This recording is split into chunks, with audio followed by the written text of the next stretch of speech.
तो जैसा कि आप सभी को पता है हमारी अर्धवार्षिक परीक्षाएं शुरू ही होने वाली हैं और 4 नवंबर को हमारा किसका पेपर है, भौतिकी का। तो मैं आपके लिए लाया हूं भौतिकी के महत्वपूर्ण प्रश्नोत्तर जो कि मैं हर रोज डाल ही रहा हूं आपको। तो बस आज ही लेट हो गया हूं थोड़ा, तो इसलिए थोड़ी माफी चाहता हूं। तो वीडियो को लाइक करना और चैनल को सब्सक्राइब करना, और जो पहले के पार्ट थे वो मैंने सारे आपको सोल्यूशन सहित बता दिए हैं, तो आप उनको डिस्क्रिप्शन में मैंने लिंक दे दिया है, आप वहां से देख सकते हैं। तो चलिए शुरू करते हैं।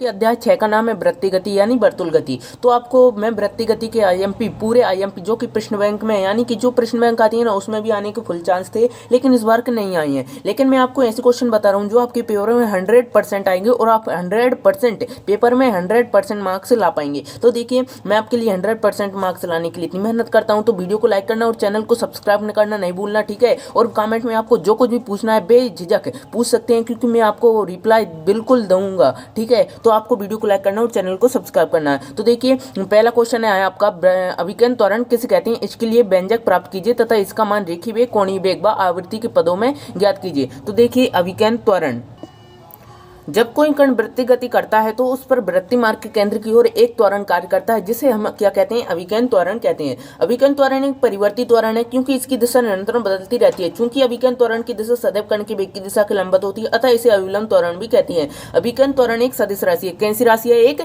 सदिश राशि है। इसका एसआई मात्रक मीटर प्रति सेकंड स्क्वायर होता है तथा बिंब सूत्र mLT-2 होता है, m0L-T-2 होता है, ठीक है। अभिकर्ण त्वरण के लिए व्यंजक, तो देखिए अभिकर्ण त्वरण के लिए व्यंजक निकालेंगे तो हम क्या हो जाएगा, माना कि कण r त्रिज्या वाले वृत्तीय मार्ग पर एक समान कोणीय वेग ओमेगा से वृत्तीय गति कर रहा है। माना कि समय t1 पर कण की स्थिति a तथा रेखीय वेग v1 वेक्टर है। माना कि समय t2 पर कण की स्थिति b तथा रेखीय वेग v2 वेक्टर हो जाता है। माना समय अंतराल डेल्टा t में कण का कोणीय विस्थापन ये हो जाएगा, और हम जानते हैं कि ओमेगा बराबर डेल्टा थीटा पर डेल्टा t होता है, तो डेल्टा थीटा बराबर ओमेगा डेल्टा t, ठीक है। फिर इसके बाद होता है आपका, माना कि ये हो जाएगा फिर आपका QR बराबर डेल्टा p वेक्टर आ जाए। आप अच्छे समझ लेना, मैंने आपको चित्र भी बता दिया है, उसके हिसाब से आप अच्छे से समझ सकते हैं। तो ठीक है, फिर आता है हम जानते हैं कोण बराबर चाप बटे त्रिज्या, तो डेल्टा थीटा बराबर डेल्टा v बटे मोड ऑफ v1 वेक्टर, तो डेल्टा थीटा बराबर डेल्टा v बटे v। और आपको कुछ भी समझ ना आए ना तो आप मुझसे कमेंट में पूछ सकते हैं, ठीक है। मैं आपको बिल्कुल अच्छे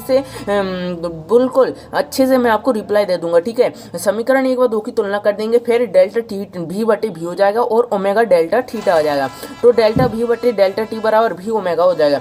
परंतु डेल्टा v बटे डेल्टा t क्या होता है, a होता है ना त्वरण, तो a बराबर v ओमेगा, तो ये क्या आ जाएगा अपना अभिकर्ण त्वरण, और ये आ जाएगा सदिश रूप में, ये अभिकर्ण त्वरण के लिए व्यंजक है। इस प्रकार से आप ये आ जाएगा। और फिर उसने क्वेश्चन में कहा है ना, रेखीय वेग के पदों में, कोणीय वेग के पदों में लिख देंगे और आवृत्तिक पदों में लिख देंगे। इस प्रकार से आपका ये वाला क्वेश्चन हो जाएगा। फिर आपका अगला क्वेश्चन आता है, अभिकेंद्र बल किसे कहते हैं, इसका सूत्र मात्रक तथा बिंब सूत्र तथा महत्व लिखिए।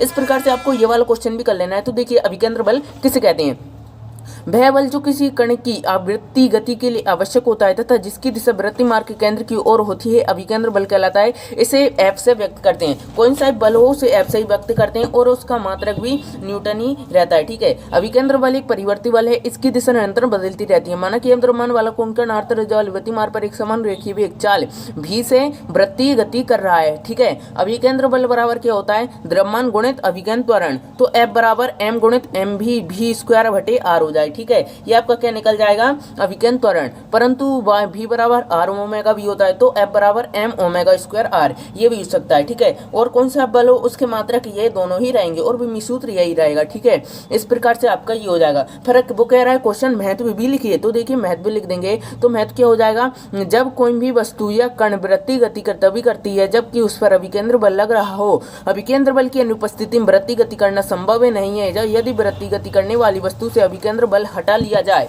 तो क्या हो जाएगा, तो वस्तु के जड़त्व के कारण वेग की दिशा में दूर चली जाती है, अर्थात वह वृत्तीय गति नहीं कर पाएगी। मतलब कि जब किसी वस्तु से, मतलब कोई वस्तु वृत्तीय गति कर रही है, उस पर से हम अभिकेंद्र बल हटा लेंगे तो बिल्कुल सीधी चली जाएगी, मतलब वो घूमेगी नहीं, फिर वो बिल्कुल सीधी चली जाएगी। इस प्रकार से ये हमको समझाने की कोशिश कर रहा है। फिर आपका अगला क्वेश्चन आता है, क्या कारण है कि साइकिल के पहिए पर मडगार्ड लगाए जाते हैं। तो देखिए इसका उत्तर, धूल कीचड़ इत्यादि से बचने के लिए साइकिल के पहिए पर मडगार्ड लगाए जाते हैं। जब हम धूल युक्त या कीचड़ बल रास्ते रास्ते पर साइकिल चलाते हैं तो पहिए पर चिपके धूल तथा कीचड़ के कण को अभिकेंद्र बल प्राप्त नहीं हो पाता, जिससे वे वृत्तीय गति नहीं कर पाते, जिससे धूल व कीचड़ के कण पहिए की स्पर्श रेखा की दिशा में दूर छिटक जाती हैं, जिनसे बचने के लिए पहिए पर मडगार्ड लगाए जाते हैं। इस प्रकार से आपका ये वाला क्वेश्चन भी हो जाता है आईएमपी, इसको आपको अच्छे से कर लेना है और वीडियो को लाइक करना है बच्चों और चैनल को सब्सक्राइब जरूर करना है, क्योंकि मैं आपके लिए बहुत मेहनत करता हूँ। आपको सिर्फ एक क्लिक ही करना पड़ता है, आप लाइक भी नहीं करते और चैनल को सब्सक्राइब भी नहीं करते। आप जितने बच्चे देखते हैं ना उतने बच्चे सब्सक्राइब कर दें तो मुझे कितना मोटिवेशन प्राप्त होता है, आप ये जानते हैं क्या? नहीं जानते ना, तो आपको वीडियो को लाइक कर देना और चैनल को सब्सक्राइब कर देना। ठीक है, ठीक है। फिर आपका अगला क्वेश्चन आता है, किसी समतल वृत्ताकार सड़क पर कार की सुरक्षित चाल के लिए व्यंजक प्राप्त कीजिए। तो आपको व्यंजक प्राप्त करना है। व्यंजक माना कि कार का द्रव्यमान m तथा माना कि एक समान चाल v से गतिमान करे, इस स्थिति में कार पर कौन कौन से 4 बल कार्य करेंगे। तो देखिए कौन कौन से।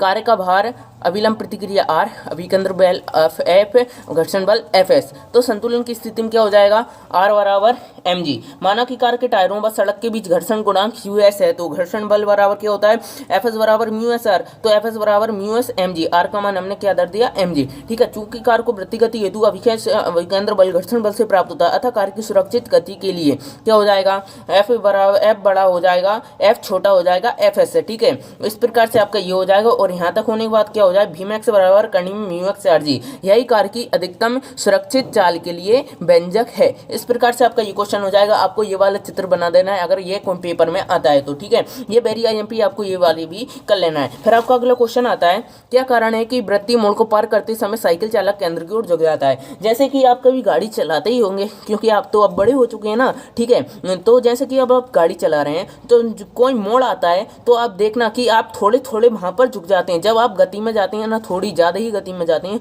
तो आप वहाँ पर झुकने में करते हैं तो आप जल्दी से मुड़ जाते हैं। लेकिन जब हम हैंडल को मोड़ते हैं तो थोड़ी गाड़ी को मोड़ने में भी दिक्कत होती है। तो देखिए ये क्वेश्चन भी उसी प्रकार का है, आपके अच्छे से याद हो जाए।